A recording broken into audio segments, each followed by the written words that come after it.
Good morning all of you and good morning to all my dear student. आज मैं आपके सामने एक बहुत ही इम्पोर्टेंट टॉपिक क्यूब के साथ आया हूँ। क्यूब में एक्चुअली होता क्या है, एक हमें सॉलिड फिगर दी रहती है बहुत बड़ी, और उसको बताया जाता है कि हमने सारे एंड से उसको कलर कर दिया है, आउटसाइड डायरेक्शन से ही कलर पॉसिबल है। उसके बाद उसको छोटे छोटे क्यूब्स में काटा जाता है और उसके बाद क्वेश्चन जो पूछे जाते हैं वो ये होते हैं, कितने ऐसे क्यूब हैं छोटे वाले जिनकी 3 फेस पे कलर है, कितने ऐसे छोटे वाले क्यूब हैं जिनकी 2 फेस पे कलर है, कितने ऐसे क्यूब हैं जिनकी 1 फेस पे कलर है, और कितने ऐसे क्यूब हैं छोटे वाले जिनकी किसी भी फेस पर कलर नहीं है। तो चलिए इस टॉपिक में, इस वीडियो में हम उसको देखते हैं कि हम कैसे करेंगे। तो एक हम बेस प्रॉब्लम डिस्कस करने जा रहे हैं और उसके बाद एक एग्जाम्पल के थ्रू आपको वो और समझाएंगे। तो बेस प्रॉब्लम देखिए मेरा क्या है। A solid cube of size x centimeter is colored from outside direction and it is then cut into smaller cube of size 1 centimeter। Bracket में मैंने लिखा है मेजॉरिटी ऑफ केसेस में। एक सॉलिड क्यूब मुझे दिया है x यूनिट का, जिसको मैंने सब बाहर के डायरेक्शन से कलर किया है, उसके छोटे छोटे क्यूब्स में काटा गया है। तो देखिए अब क्वेश्चन क्या क्या बनते हैं इसके ऊपर। सबसे पहला क्वेश्चन तो मुझे ये पता होना चाहिए कि कितने छोटे क्यूब हैं इस सॉलिड बिग क्यूब में। तो इसका क्लियरली आंसर ये होगा, आप क्या करिए, जो वॉल्यूम ऑफ बिग क्यूब है, जो भी आपका वॉल्यूम है बड़े क्यूब का, उसको छोटे क्यूब से वॉल्यूम से डिवाइड कर दीजिए। तो मैंने क्या किया, वॉल्यूम ऑफ बिग क्यूब क्या होगा, x into x into x, और वॉल्यूम ऑफ स्मॉल क्यूब क्या होगा, 1 इंटू वन इंटू वन।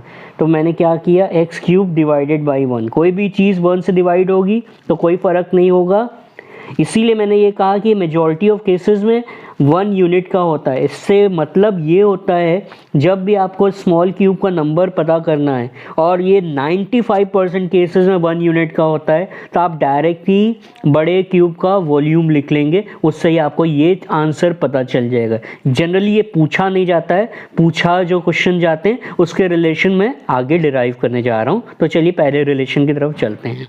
हाँ, अब देखिए पहला क्वेश्चन क्या दिया है हमें, number of small cube having 3 face coloured, ये हमें निकालना है। अब ये वाले क्वेश्चंस के जो भी मैं आंसर करूँगा, मैं हमेशा बेसिक प्रॉपर्टी को यूज़ करूँगा। तो मुझे पता है कि मुझे एक सॉलिड क्यूब दिया था जिसको मैंने काटा है, और जो सब बाहर के डायरेक्शन से कलर किया गया है, सॉलिड क्यूब है तो बाहर के डायरेक्शन से कलर होगा। तो कैसा कौन सा पॉइंट है जहाँ पे 3 फेस आपके आउटसाइड डायरेक्शन से कनेक्ट में होंगी, वो कॉर्नर ही एक ऐसा पॉइंट होगा।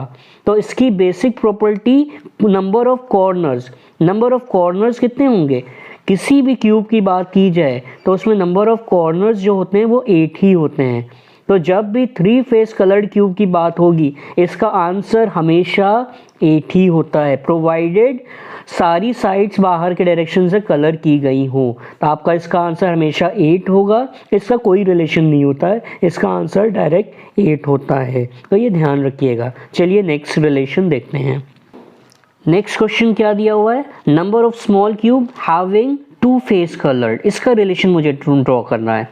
तो अगर आप अपने क्यूब को बाहर के डायरेक्शन से देखें और सोचिए कि ऐसा कौन सा पोर्शन होगा जहाँ पे 2 फेस कलर क्यूब आ सकते हैं, तो आप एक काम करिए, जो भी एज होती हैं, एज को देखिए ध्यान से बाहर के डायरेक्शन से, वहाँ पे सिर्फ कॉर्नर को छोड़ दीजिएगा।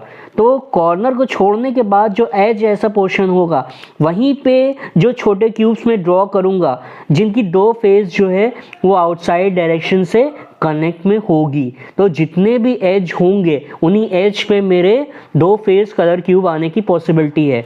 तो नंबर ऑफ एज कितने होते हैं, अगर नंबर ऑफ एज की बात की जाए किसी भी क्यूब में, तो टोटल 12 होते हैं, और सभी एज का साइज बराबर होता है, ये ध्यान रखिएगा। तो एक एज पे हमारे कितने क्यूब होंगे जिनकी 2 फेस पे कलर लगाए, एज की हमने साइज इसमें क्या दी है, x यूनिट दी है, और मैंने क्या कहा है, कॉर्नर से 2 क्यूब आपको हटाने हैं। तो 2 क्यूब जब आप हटाएंगे तो एक एज पे आपको कितने क्यूब मिलेंगे, x माइनस 2, और मेरे पास टोटल कितने एज हैं, मेरे पास टोटल 12 एज हैं। तो मेरा इस क्वेश्चन का आंसर रिलेशन क्या ड्रॉ होगा, 12 इंटू एक्स माइनस 2, क्योंकि सारी एज का साइज क्या है, बराबर है। तो मुझे लग रहा है आपको ये भी रिलेशन क्लियर हो गया होगा। तो चलिए नेक्स्ट रिलेशन देखते हैं।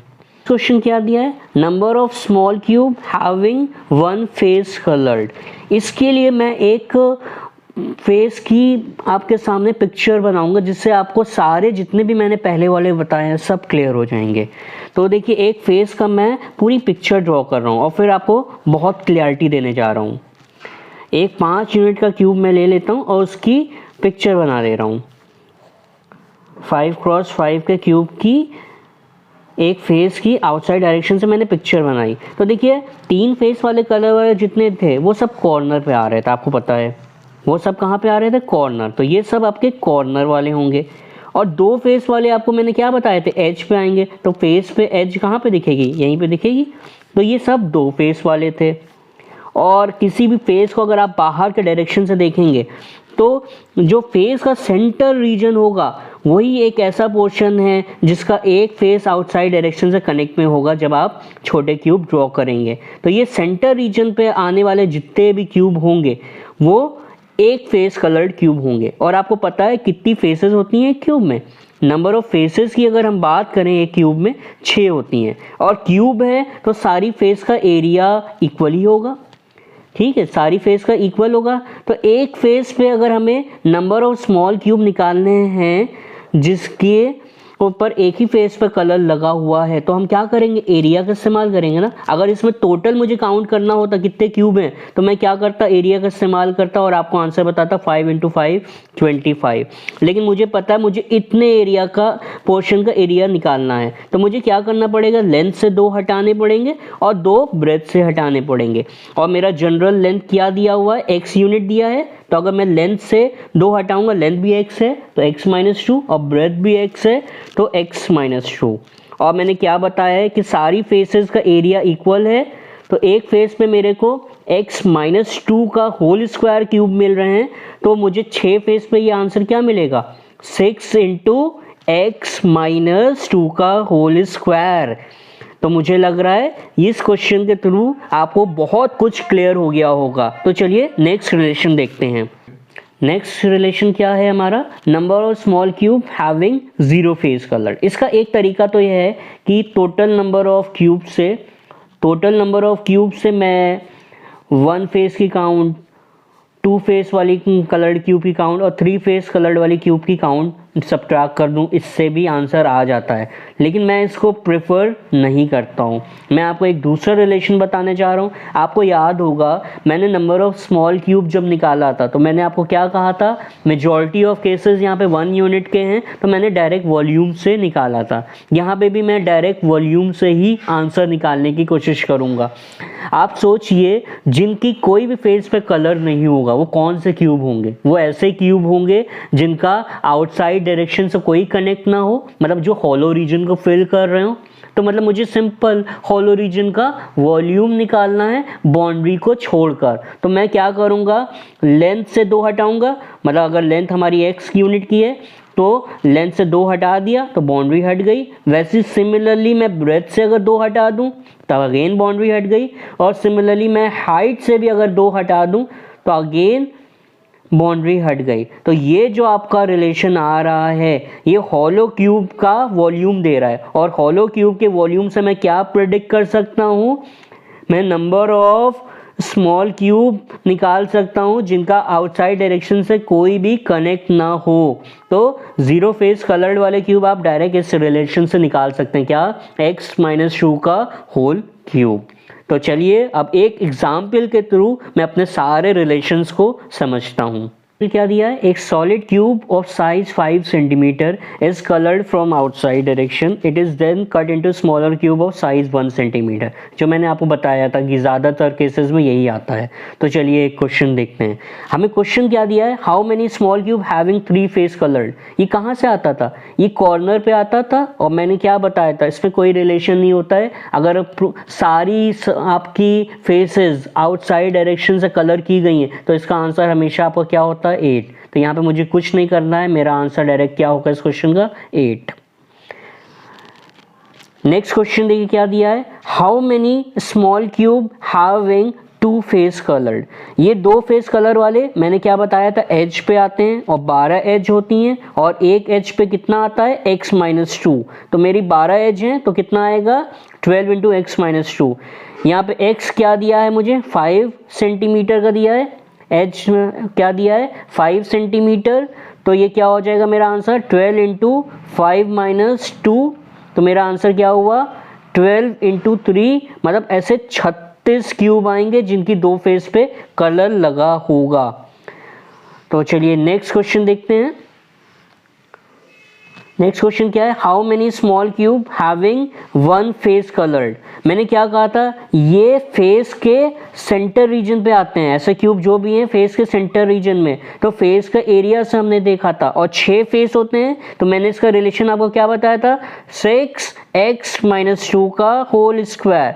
तो 6 इंटू ये कितना दिया है 5, तो 5-2 का होल स्क्वायर क्या हुआ मेरा आंसर, 6 इंटू और ये 3 मतलब 9, कितना हो गया, मतलब ऐसे 54 क्यूब आएंगे जिनकी एक फेस पर कलर लगा होगा। 36 क्यूब हैं जिनकी दो फेस पे कलर है, 8 क्यूब है जिनकी 3 फेस पे और 54 क्यूब है जिनकी एक फेस पे कलर लगा होगा। चलिए इसका लास्ट क्वेश्चन एक देखते हैं हम। क्वेश्चन क्या है, how many small cube having 0 face coloured. हमें 0 फेस कलर्ड वाले निकालने हैं। इसका मैंने एक क्या बताया था, टोटल नंबर ऑफ क्यूब और माइनस 1 फेस कलर्ड सब्ट्रैक्ट कर दीजिए, 2 फेस कलर्ड सब्ट्रैक्ट कर दीजिए और 3 फेस कलर्ड सब्ट्रैक्ट कर दिए। तो मेरे को 5 यूनिट का क्यूब दिया है, तो टोटल नंबर ऑफ क्यूब कितने होंगे, 5 क्यूब। 1 फेस वाले मैंने जो निकाले कितने आए, 54। 2 फेस वाले कितने आए हैं, 36 और 3 फेस वाले कितने आए, 8। तो 125 में मुझे क्या क्या घटाना पड़ेगा, टोटल हमें ये कितना हुआ, 60, 90, 98, मतलब टोटल 27 क्यूब मुझे दिख रहे हैं जो 0 फेस वाले। मैंने आपको बताया था कि मैं इसको अवॉइड करता हूँ, मैं डायरेक्ट कौन सा रिलेशन यूज़ करता हूँ, x-2 का होल क्यूब। तो मैं चाहूँगा आज से आप ये रिलेशन से ही करें। इसका क्या दिया, x दिया है, तो 5-2 का होल क्यूब, वो भी आपको यही आंसर देगा। क्या आया, 3 का क्यूब, ये क्या आ रहा है 27। तो मैं आपसे चाहूँगा आप हमेशा ये करिए। इसमें मुश्किल क्या है कि अगर कोई भी चीज़ आपकी गलत आ गई तो आपका ये आंसर गलत आ जाएगा, ठीक है। इसलिए अगर आप डायरेक्ट ये रिलेशन लगाएंगे तो आपको पहले क्वेश्चन जो किए हैं उनका इफेक्ट इस पर नहीं दिखेगा। तो मुझे लग रहा है आपको मैंने ये वीडियो क्लियर कर दी। अभी भी अगर आपको कोई दिक्कत है तो आप कमेंट सेक्शन में ज़रूर लिखें, मैं उसको रिजॉल्व करने की कोशिश करूँगा।